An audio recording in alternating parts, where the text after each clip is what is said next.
Nabigla si Dara sa tuluyang pag-iwan ng mga kapatid at tatay nito.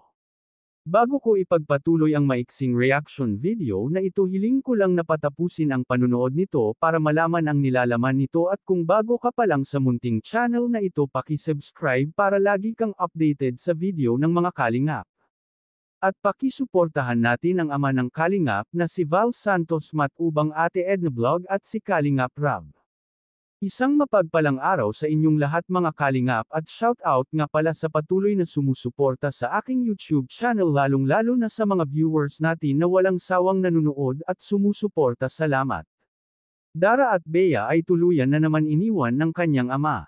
Kung matatandaan nga natin ang tanungin ni Kalingap Rab kung nasaan ang tatay ni Dara, ay sinabi ni Dara na naghahanap ito ng trabaho.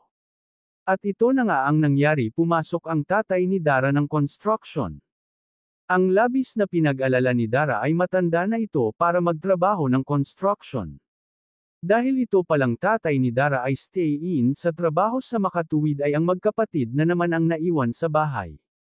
Dahil nga sa sira pa ang motor nito na gagamitin sa paglako ng isda, ay namasukan muna itong construction. Akala natin lahat ay okay na ang magiging kalagayan ng magkapatid. Kung tutuusin ay maganda na ang bahay nila at naka-grills na. Sana naman ay huwag nilang kalimutan na mag-lock ng pinto.